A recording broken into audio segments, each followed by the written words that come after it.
What is it, man? What have you found? Pass it to me. Pass it to me. We've found her.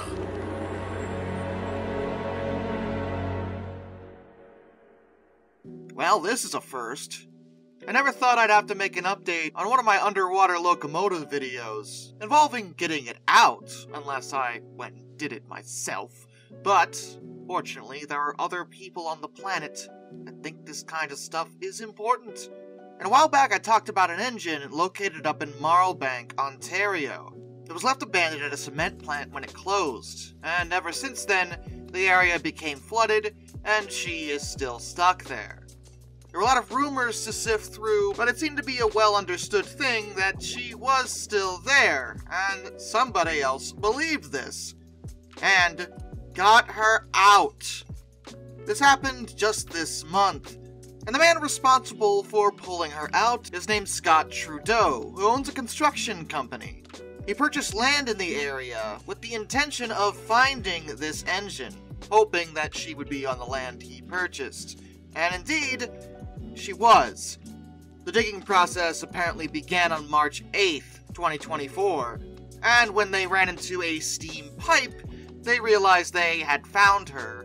And at that point, they stopped with the whole large, heavy digging equipment thing, and started to be very, very, very careful. Trudeau and his team used pumps to keep the area clear of water, but the slow, meticulous process paid off. Indeed, their efforts revealed a steam locomotive. She's there, and she has been found. According to some sources, she's been identified as an 1870s era Baldwin tank engine, which would make her highly unusual and possibly a one-of-a-kind piece, but I'm not 100% on that identification at this point. She's in fairly good condition, given she's been buried for over a century. There's a couple additional stories in terms of how she even got there, two of which involve her being derailed and just abandoned. One involves a strike in which disgruntled employees ran her off the tracks on purpose. Another story involves a superintendent thinking she was going too slow, making her go too fast, and derailing her that way. But I don't know if any of that is correct. Those are just a bunch of urban legends that surround her, but she is real.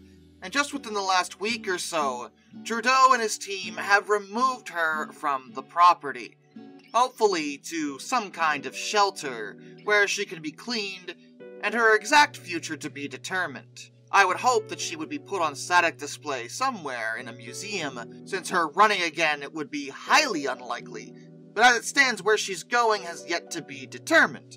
And I don't really like ending the video on that note, but that's what we have to work with. At the very least, it is nice that I can say that a locomotive that I personally discuss on this channel has been saved. It's nice.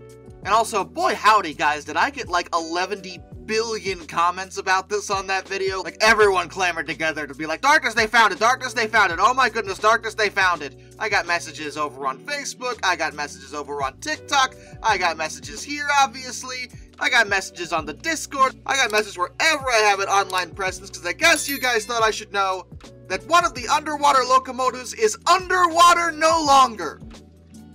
And yeah, thanks for telling me. I appreciate it. And with that, a special thank you to all my underwater train finders, Some Dude 267, Orange Glass, Benjamin Owens, Anzac A1, Arthur Roy, Brian, Jack Carson's Railroad Videos, Lord Off 444, A Person 723, Royal Hudson 2860, Eisner 1405, Charles Kwiatkowski, Matt Weaver, Tom Red Lion, NS Productions 8104, Wheeljack 8401, Rescues Greyhounds, The Baxter, Caleb Crosswhite, Andrew Bowen, Josh Johnson, Caleb Brainwaters, Perez Drenton, Master of None, Mr. Sleepy, Travis Stolinsky, Jared Brussel, Joshua Long, Tommy Rossini, Ben McCullough, Panzer Kitsune 131-232, Mark Holding, Dr. Racer 78, G Wiz, Mr. Terrevel, Liam Wright, Hayden DeGrow, Metal for Life Guy, Battle 604, Hannah Bird, Railroad Preserver 2000, No, Eric Hutton, Kurt Forcum, and of course, my dad. Till next time, this is Darkness, and I bid you all a fond farewell.